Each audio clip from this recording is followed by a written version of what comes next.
Vsi si želimo višjih plač, vendar do teh ne pridemo z ukazi in političnimi parolami.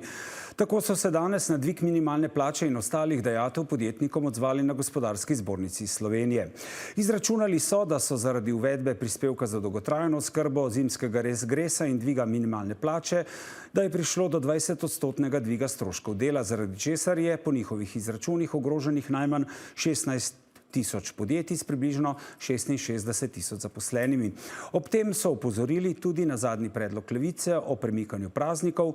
Če bi ta padel na vikend, bi prosti dan imeli med delovnim tednom. Ali gospodarstvo res ne zdrži več, nas čaka še kakšen vladni bombonček. Z nami sta Vesna Nahtigal, generalna direktorica Gospodarske zbornice Slovenije, in Luka Mesec, minister za delo, družino in socialne zadeve in enake možnosti. Dober večer obema. Dober večer. Najprej, gospa Nahtigal, vi ste danes na tiskovni konferenci dejali, vsi si želimo višjih plač, obenem pa dodali, da se do višjih plač ne da priti z ukazi in političnimi parolami. Kaj ste mislili s tem? Da bom zelo direktna. Nobena resna in odgovorna vlada ne bi v tako kratkem času sprejemala tako zimskega regresa kot minimalne plače. Z tem smo prejeli v zadnjem pol leta praktično skoraj za 22% povečanje minimalne plače in nobena resna vlada take stvari ne bi naredila brez resnega izračuna in brez tudi resnih izračuna, kaj se bo dogajalo tudi v bodoče. Ni problem danes in jutri, temveč v 2-3 letih bo to imelo kar orank učinek. Kaj pravite na ta očitek? Nobena resna vlada. Mi kot vlada smo vodili gospodarsko politiko, ki je 4 leta držala polno zaposlenost, najvišjo zaposlenost v zgodovini Slovenije in eno od najvišjih v EU, ki ima gospodarske rezultate po vseh kazalnikih višje od povprečja EU in tudi gospodarstvo, če ste pogledali UMAR zadnje čase, ne gre v nobenem pogledu slabo. Treba pa je, in tukaj pozabljate v Gospodarski zbornici, vprašati se, kako v tem gospodarstvu živijo zaposleni.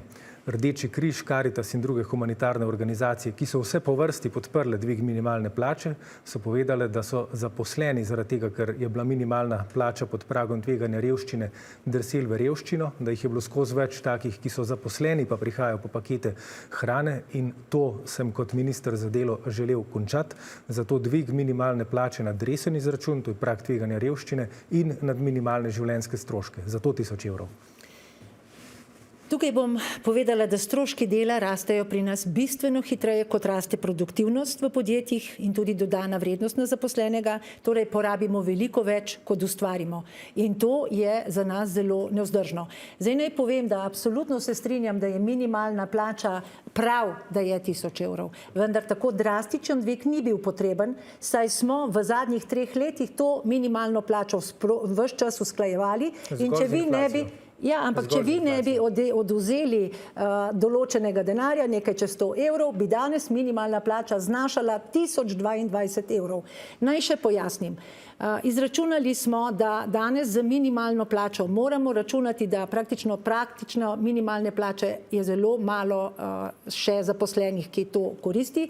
Danes imamo poleg minimalne plače zimski regres, letni regres, plačilo za malico in za delo in to znaša skoraj 1460 evrov, ker pa vemo, da so to tudi zaposleni, ki imajo tudi delo v več izmen, nočno delo, sobota, nedelja, pa ti z dodatki znesejo skoraj 1500 evrov, da to je že kar lepa plača. Ja, gledajte, zdaj tukaj se pogovarjamo o 100 evrih, ne, več ali manj o vprašanjih ranga 100 evrov. Ponavadi se pa oglašajo kot nasprotniki dviga minimalne plače ljudje, ki 100 evrov ne pomeni nič. Če izpostavim enega, ki se je oglasil prejšnji teden, Petrol je rekel, da pri njih bo minimalna plača povzročila nenormalen dvig cen in tako naprej. Predsednik uprave Petrola ima mesečno plačo 28 tisoč evrov bruto in povprečen član uprave si na to plačo izplača še 70% variabile, kar pomeni, da en sam predsednik uprave zasluži toliko kot človek na minimalni plači v 3 letih.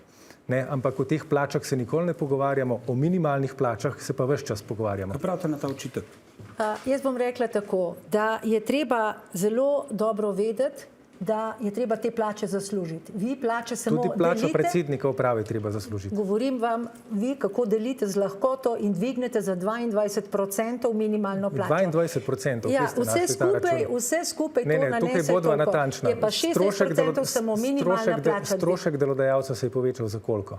Se je povečal za 16% Ne, pri za minimalni. 11,25%. Vse skupaj in to to me znaša. moti pri vaši komunikaciji, ker ste danes na tej tiskovni konferenci ves čas razpolagali s podatki, ki niso samo Izračunali netočni, smo. niso točni. Govorite o 20% dvigu plač, mi smo Čez povečali 20%? strošek delodajalca za 11,25%. Vse skupaj v zadnjem polletju je prispevek za dolgotrajno oskrbo bil dvignjen za 2%. Govorimo o minimalni plači, gospod Vse Nahtigal. skupaj v zadnjih pol letih. Vi ste v zelo kratkem času dvignili minimalno plačo za 22%. Ne, jaz govorim o tem, koliko smo jo letos Govorimo, dvignili, ker ta dvig skupaj je vas treba moti. pogledati, kaj je, in to je vse obremenitev plač. Vse je to obremenitev. In če to pogledamo, da ta podjetja skupaj z vsemi temi stroški približno stane delavec v enem letu za 29.000 evrov. In da imamo nažalost okoli 16.000 podjetij, to je skoraj 65.000 zaposlenih, ki jim je ta strošek prevelik. In nažalost se bomo teh podjetij morali na nek način ali jim pomagati, ali pa bo to šlo v stečaj. In zaradi takega nepredvidljivega, nekonsistentnega dviga, tudi več stvari smo imeli, se nam selijo podjetja v tujino ali zmanjšajo. In ves čas opozarjam, da so proizvodne dejavnosti v zadnjih 2 letih zmanjšale več kot za 6500 delovnih mest. Seveda v javni upravi se vsak mesec poveča za čez 200 delovnih mest. Nažalost je treba ta denar zaslužiti in ga seveda tudi potem pošteno plačati. In naj še enkrat povem, nisem proti minimalni plači, sem pa proti tako drastičnemu dvigu, ker to pomeni tudi kompletna kompresija po celotni verigi vrednosti. In tudi drugi zaposleni pričakujejo, da bojo dobili višjo plačo, vendar tega si ne moremo privoščiti. S tem pa znižujemo konkurenčnost in danes sem poslušala različne izjave tudi na našem upravnem odboru. To, kar bi morali početi, bi morali delati predvidljive ukrepe, da bi mi res lahko dvignili konkurenčnost, da bi lahko investirali v avtomatizacijo, digitalizacijo, s tem bi se dvignila produktivnost in bi imeli prostor tudi za boljše plače. Zdaj, mene zelo moti, da predstavniki gospodarske oblasti v Sloveniji in gospodarska zbornica je njihov predstavnik, razpolagate s takimi netočnimi podatki, kot je, da se minimalna plača dvignila za 22%. Minimalna plača se je v strošku delodajalca dvignila za 11,25%. Lahko preverjate po vdaji v dejstvih. Tako da prosim, da bodite natančni. Drugo, povsem neresno je, da glavni ekonomist gospodarske zbornice reče, da se bo 11,25% dvig minimalne plače prelil v 20% povečanje vseh plač. To dela samo zato, da straši. In danes vi s temi podatki, ki niso resnični, niste imeli nič drugega kot predvolilni shod, zato da strašite ljudi. Da strašite ljudi, kako se bodo zapirala delovna mesta in usporejate to z letom 2010, 11 in 12. Glejte, leta 2010, ko je Pahorjeva vlada dvignila minimalno plačo, takrat je pa bila za 20%. Ni bilo pada ne delovnih mest, ne gospodarske rasti, obratno. Takrat smo imeli odboj po krizi. Kriza se je začela, ko se je začel z varčevalnimi ukrepi in ko je politika začela na mesto tajkunov uničevati podjetja. Takrat je pa bila kriza, leta 2011 in 2012. Je bilo to danes predvolilno dejanje? Če ta vlada ne bi v zadnjem času dvignila tako drastično vseh stroškov, tako za zimskim regresom in in pa za minimalno plačo, mi danes ne bi imeli izrednega upravnega odbora in se nam ne bi bilo potrebno pogovarjati o teh problemih in teh izzivih, bi pustili vlado in vse, ki kandidirate, da se pogovarjate, kako boste gospodarstvu pripomogli, da bo bolj konkurenčno, da bo lahko konkuriralo na vedno bolj zahtevnem evropskem in pa tujem trgu, ampak nažalost, mi imamo zelo nepredvidljivo poslovno okolje, zaradi tega imamo tudi delež tujih investicij drastično nizko, 34%, na Hrvaškem je ta odstotek 66%, na Češkem še celo večji. Tako da, oprostite, če bi vi ne nas na tak način vse čas spravljali na okope, bi mi lahko se danes v predvolilnem času pogovarjali, kaj boste pa vi vsi skupaj naredili za to, da bo družbi v Sloveniji bolje. Boste vi, gospod Mesec, odgovor še, ampak to me še zanima. Boste vztrajali pri svojem predlogu za enako število prostih dni vsako leto? Če praznik pada na dela prost dan, bi bil potem prost naslednji dan, kljub temu, da mu predsednik vlade Robert Golob in Svoboda nasprotujeta, saj po njihovem mnenju predlog ni zrel za presojo in potrebuje usklajevanje na ekonomsko-socialnem svetu. Boste vztrajali pri tem predlogu? Glejte, to je bila samo pobuda poslanske skupine. Namen te pobude je bil predvsem sprožiti razpravo o tem vprašanju, glede na to, da letos polovica praznikov pade na vikende. Zdaj, kar se tiče, če smem še malo polemizirati z gospod Nahtigal, lažje bi se bilo pogovarjati, če bi razpolagali s točnimi podatki in lažje bi se bilo pogovarjati, če ne bi pozabljali. Mi smo minimalno plačo v zadnjih 2 letih obakrat uskladili zgolj z inflacijo in se letos v začetku leta vsi socialni partnerji, vlada, delodajalci in sindikati dogovorili 25. januarja lanskega leta, da pa se zdaj gre preveriti minimalne življenjske stroške, zato da bomo postavili življenjsko raven minimalne plače ob koncu leta 2025 oziroma začetku leta 2026. To je bilo dogovorjeno. Dobro.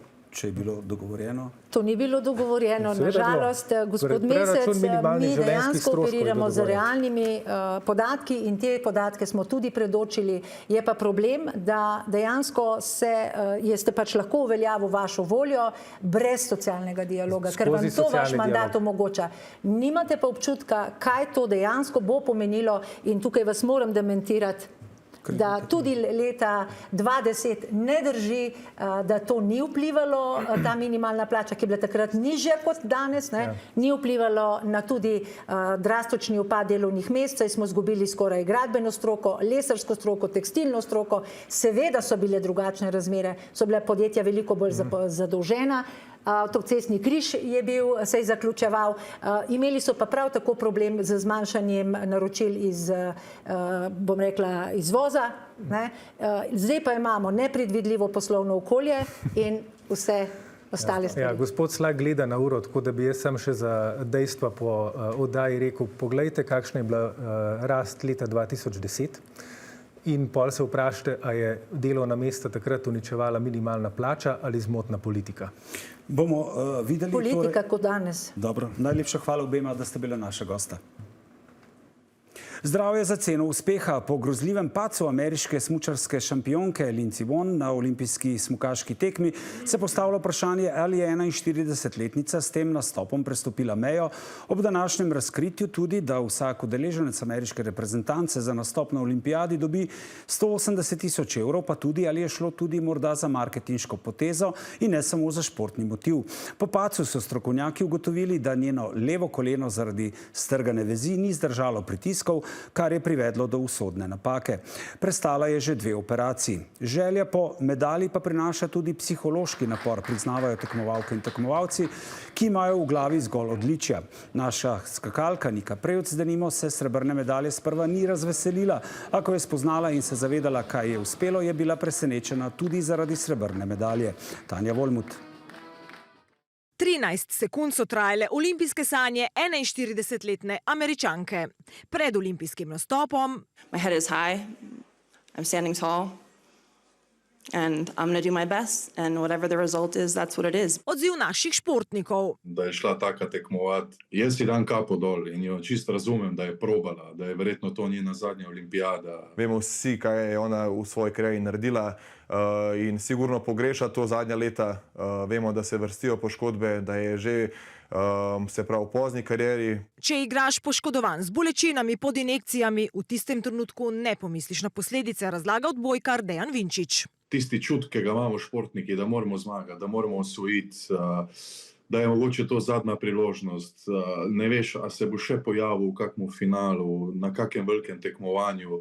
A kje so meje? Jaz sem recimo sam sebi rekel, da dokler bom užival v športu, dokler se ne bom zbudil s takimi bolečinami, da ne bom mogel delati celega dneva, da bo tudi moja družina trpela, se bom poslovil, ampak vem pa, da je to lažje reči, kar narediti. Veliko smukov je v Kurtini odpeljala Tina Maze, zdaj v vlogi komentatorke. Ja, v bistvu v tem trenutku, pa ne samo v tem trenutku, Dostikrat so tiste slabe informacije bolj razširjene kot tiste dobre. In to nekako vsi k temu strmimo. Lažje je iti v negativo kot v pozitivo. Strgana križna vez, sicer pogosta poškodba, rehabilitacija pa je lahko dolga, tudi pri profesionalcih. Po nekje 3 mesecih se šteje, da je ta transplantat, se pravi nadomestna križna vez, da je dobro vraščena v kost. Ampak ponavadi so mišice tako oslabljene, da vsaj še 3 mesece traja rehabilitacija pri nekem profesionalnem športniku, se pravi skupno pol leta. Zato po 10 dnevih na olimpijski smuk 10 dni po taki poškodbi je zgodaj, kakorkoli. No? in želja športnika po uspehu, po najvišji stopnički, sploh če gre za olimpijske igre.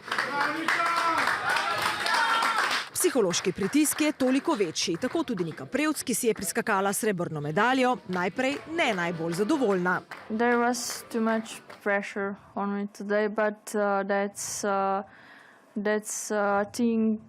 thing I wasn't able to cooperate with today. A ko je spoznala, kaj ji je uspelo, Ja, ta topel sprejem mi je prinesel nasmešek na obraz, res potem šele vidiš, kakšno podporo imaš in postaneš res hvaležen. tudi izkušenejši tekmovalci so pod pritiskom, pravi naša dvakratna svetovna prvakinja v smuku, včeraj je bila 15. Ne vem zakaj, ampak v zadnjem tednu je bilo res ogromno nekih stvari, ogromno nekih emocij, ki so bile enostavno preveč za nek sproščen, dober nastop.